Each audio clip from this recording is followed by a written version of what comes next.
ஒரு பிரிட்டிஷ் அதிகாரி James Wells அப்படிங்கிறவர் ஊமத்துறையை பற்றி சில வரிகள் சொல்லியிருக்கிறார். He was one of the most extraordinary mortals I ever knew. நான் அறிந்த எவரினும் இவர் மிகவும் அதிசயமான அற்புதமான மனிதர் அப்படிங்கிறார் ஊமத்துறை. அக்டோபர் மாதம் 15ஆம் தேதி காலையில் கைத்தாருக்கு மேஜர் பானர்மெண்ட்டை ஒப்படைக்காங்க. 16ஆம் தேதி கட்டபொம்மனை தூக்கில் போட்டுருந்தாங்க.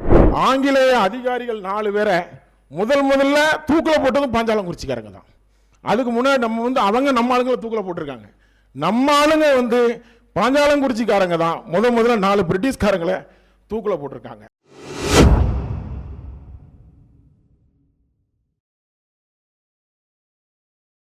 பெரும் மதிப்பிற்குரிய மேதகு ஆளுநர் அவர்களே, மேடையில் அமர்ந்திருக்கின்ற ஆளுமைகளே, அவையோர்களே, ஆன்றோர்களே, சான்றோர்களே, உங்கள் அனைவருக்கும் எனது பணிவான வணக்கம். சுமார் 223 ஆண்டுகளுக்கு முன்னர் இதே நாளில் ஜூன் 16ஆம் தேதி ஒரு நண்பகல் வேளையில் ஜம்புத்தீவு பிரகடனம் திருச்சி மலைக்கோட்டையில் ஒட்டப்பட்டது. அந்த பிரகடனம் ஆங்கிலேயர்களுக்கு எதிராக பல்வேறு உணர்ச்சி முழக்கங்களை கூறியிருந்தாலும் அதில் முக்கியமாக கவனிக்கப்பட வேண்டிய குறிப்பு என்பது மாட்சிமைப்பட்ட நவாப் முகமது அலி உங்களுக்கு மத்தியில் ஆங்கிலேயருக்கு இடமளித்ததால் இம்மண்ணில் கைமை நிலை உருவாகிவிட்டது. ஆங்கிலேயர்கள் நேர்மைக்கு புறம்பாக நவாபினுடைய ஆட்சி முறையை கைப்பற்றி கொண்டனர் என்கிற இந்த வரியை நான் மீண்டும் மீண்டும் படித்தேன்.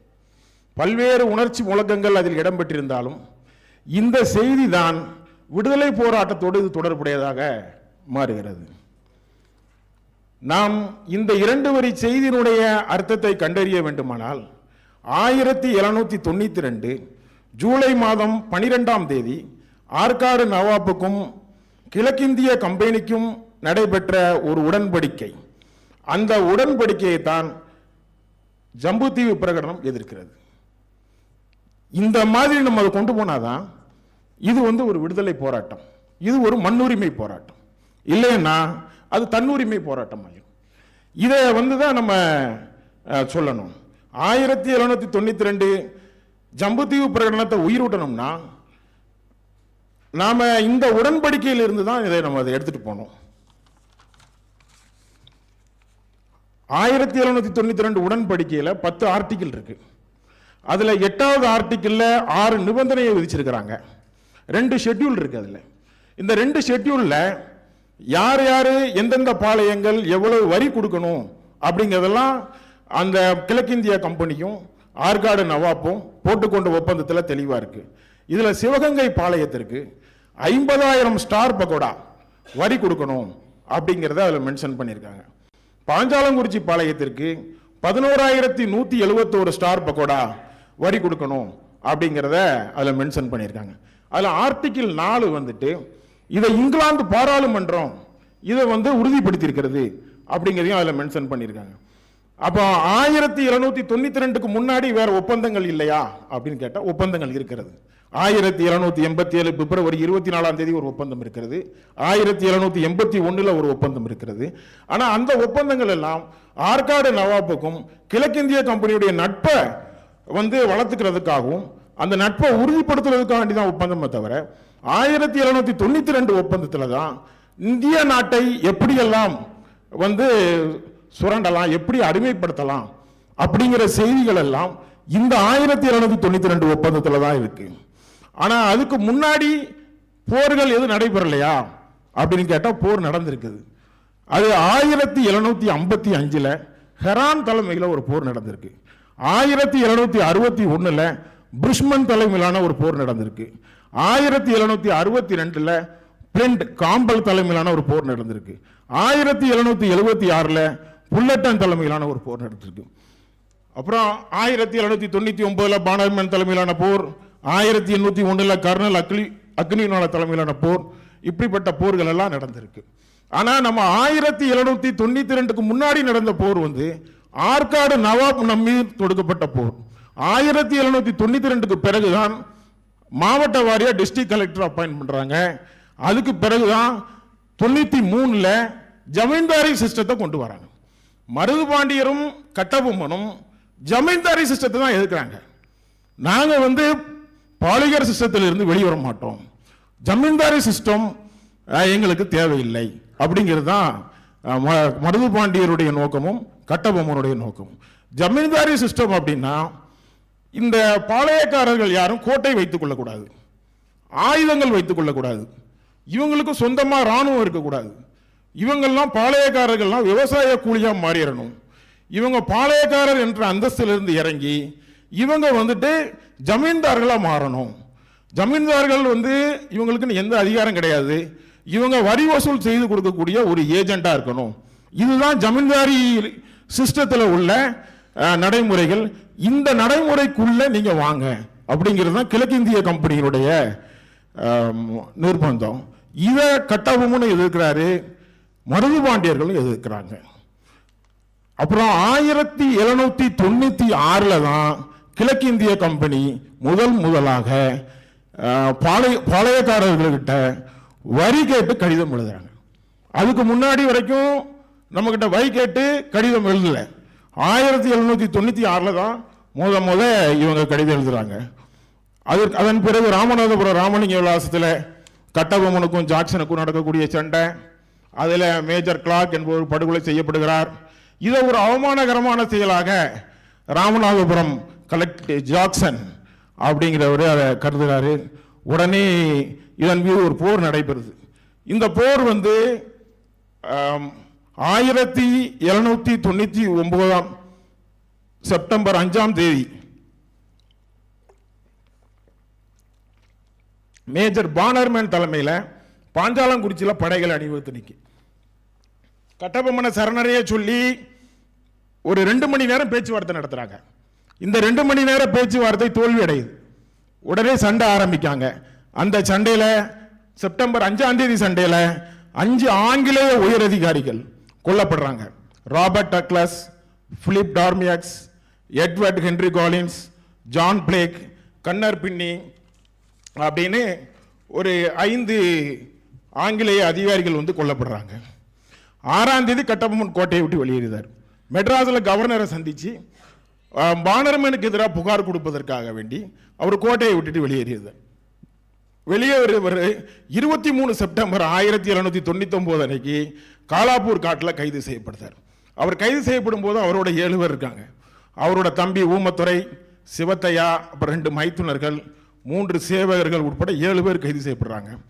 இவங்க கைது செய்யப்பட்ட இவங்களை வந்து மதுரைக்கு கொண்டு போறாங்க கேப்டன் ஸ்மித்ட்ட. அதன் பிறகு அங்கிருந்து அக்டோபர் மாதம் 15 காலையில் கைத்தாருக்கு மேஜர் பானர்மெண்ட்டை ஒப்படைக்காங்க. 16 கட்டபொம்மனை தூக்கில் போட்டுறாங்க. கட்டபொம்மனை தூக்கில் போடும்போது கட்டபொம்மனுடைய குடும்ப உறுப்பினர்கள் ஒரு 34 பேர், அவங்கள வந்து தூத்துக்குடி கமாண்டிங் ஆபீசர் அவர் வந்து இவங்கள்ட்ட பேச்சுவார்த்தை நடத்தி இவங்களை கைது செய்து பாளையங்கோட்டை ஜெயிலில் வச்சிடறாங்க. கட்டபொம்மனை தூக்கில் இடப்பட்டது வந்து அவங்க குடும்பத்தாருக்கு தெரியாது.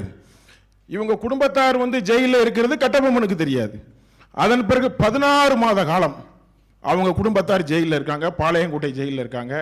இந்த பாளையங்கோட்டை ஜெயிலில் இருக்கக்கூடிய இந்த காலகட்டத்தில் தான் மருது பாண்டியர்கள் இவங்களை வந்து ஜெயில் பிரேக் பண்ணி வெளியே கொண்டு வரணும் அப்படிங்கிறதுக்காண்டி முயற்சி எடுக்கிறாங்க.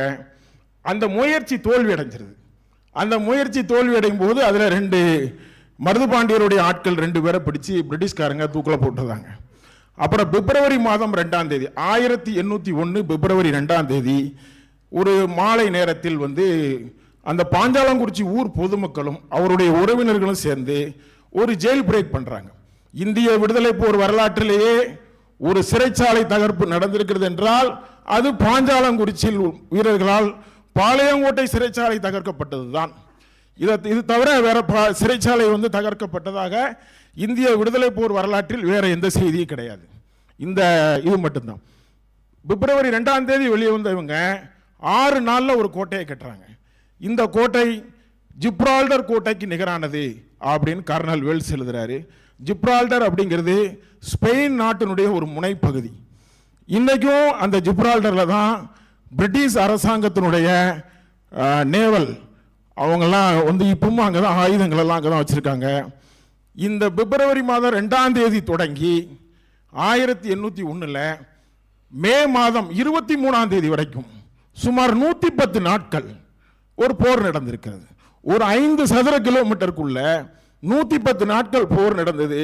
காஷ்மீரிலிருந்து கன்னியாகுமரி வரைக்கும் நடைபெற்ற போர்களை ஆய்வு செய்து பார்த்தீர்களானால் இந்த பாஞ்சாலங்குறிச்சியில் தான் 110 நாட்கள் போர் நடந்திருக்கு. இதில் இந்தியாவிலேயே அதிக உயிர் சேதாரம் பிரிட்டிஷ்காரங்களுக்கு ஏற்பட்ட இடம் என்பது பாஞ்சாலங்குறிச்சி தான். 800க்கும் மேற்பட்ட அதிகாரிகள் பாஞ்சாலங்குறிச்சியில் இறந்திருக்கிறார்கள். இன்னைக்கும் நீங்க பார்த்தீங்கன்னா பாஞ்சாலங்குறிச்சியில் அந்த பிரிட்டிஷ் அதிகாரிகளுடைய சமாதி ஒரு 48 சமாதி இருக்கு. மற்ற சவுத் இந்தியாவில் நீங்க எங்க பார்த்தாலும் இந்த போர்ல இறந்த பிரிட்டிஷ்காரங்களுடைய சமாதிங்கிறது அந்த பாஞ்சாலங்குறிச்சியில் இருக்கிறது மட்டும்தான். மே மாதம் 23ஆம் தேதி கோட்டை பாஞ்சாலங்குறிச்சி கோட்டை உடையுது. அன்னைக்கு மத்தியானம் போல உடையிறது கோட்டை வந்து மறுநாள் காலையில் 4 மணி வரைக்கும் யுத்தம் நடக்கு. அதன் பிறகு ஊடறுப்பு தாக்குதல் நடத்தி கோட்டையை விட்டு வெளியேறியிருந்தாங்க.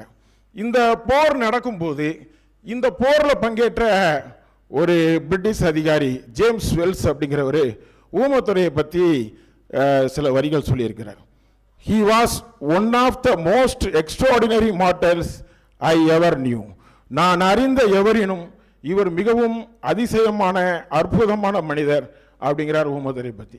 மேலும் அவர் சொல்றார் பாருங்க, Oomathurai had no intention of making any profit out of this. He was at last doomed to grace a gallows in reward for the disinterest and purest patriotism.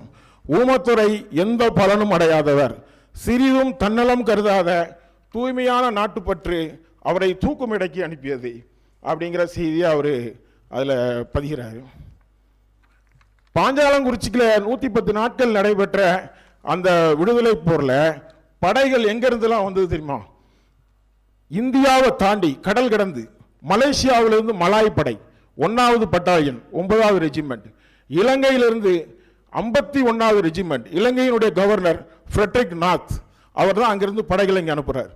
அப்புறம் கர்நாடகா மலாபாருடைய 77வது ரெஜிமெண்ட், கல்கத்தா, மெட்ராஸ், சென்ட் தாமஸ் மவுண்ட், பூந்தமல்லி, புதுச்சேரி, ஆற்காடு, நாகப்பட்டினம், திருச்சி, திண்டுக்கல், விருப்பாச்சி, மதுரை, கமுதி, பள்ளிமடம், தூத்துக்குடி, பாளையங்கோட்டை, கைத்தாறு, இப்படி இந்த இடங்களில் உள்ள படைகள் எல்லாமே பாஞ்சாலங்குறிச்சிக்கு கொண்டு வராங்க.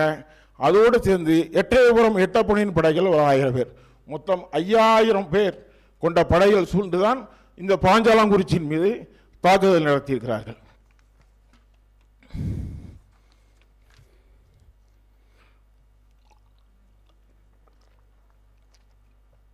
பாஞ்சாலங்குறிச்சி போரை ஏன் முதல் விடுதலை போர் அப்படின்னு நம்ம சொல்றோன்னா, இந்தியாவிலேயே முதல்ல ஈஸ்ட் இந்தியா கம்பெனி கவர்மெண்ட்டை எதிர்த்து ஒரு கூட்டணி அமைக்கிறார் கட்டபொம்மன்.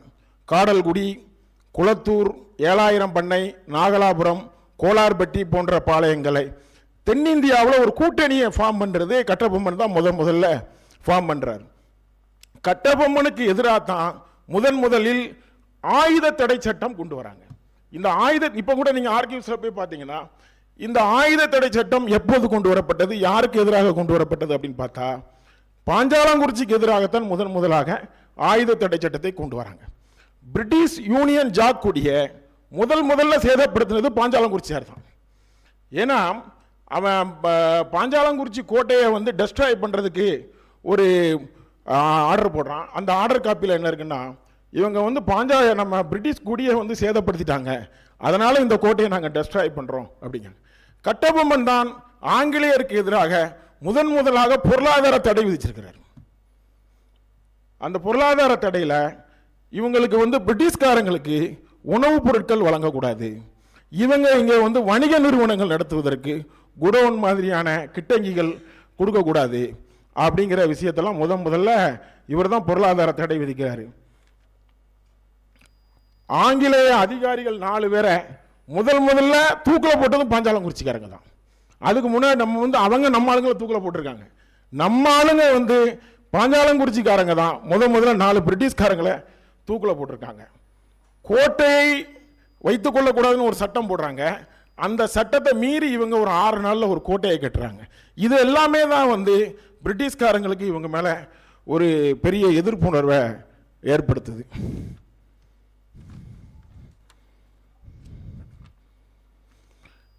நம்ம விடுதலை போராட்டம் அப்படின்னு பார்த்தா காந்தியினுடைய விடுதலை போராட்டத்தை நாம் எல்லாம் சொல்கிறோம். காந்தியினுடைய வரிகொடா கொள்கை இருக்கு இல்லையா, இந்த வரிகொடா கொள்கை வந்து பாஞ்சாலங்குறிச்சியில் தான் முதல்ல ஆரம்பிக்கப்படுது. பாஞ்சாலங்குறிச்சியில் கட்டபொம்மன் வரி கொடுக்க மறுக்கிறார்.